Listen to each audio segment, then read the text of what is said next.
Welcome to Reflections on Holy Week. We were reminded on Sunday that Jesus entered in triumph into Jerusalem, that the same people who hailed him as a king on Sunday would condemn him as a criminal within a few days, that we must not allow the praise of others to become the only motivation in our lives.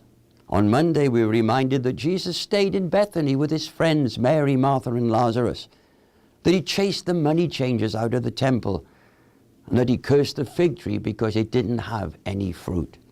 On Tuesday, Jesus and his disciples returned back to Jerusalem. They passed that withered fig tree, and he reminded them again of this very important truth: leaves without fruit are meaningless. On Wednesday, we were reminded about the importance of being thankful for true friends.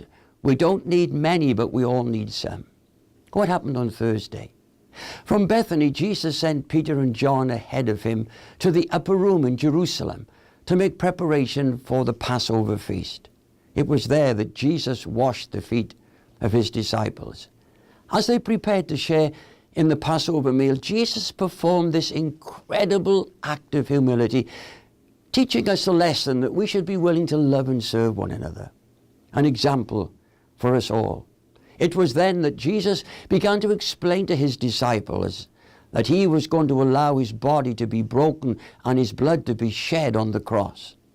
Every time Christians all over the world take communion, they are reminded of this event.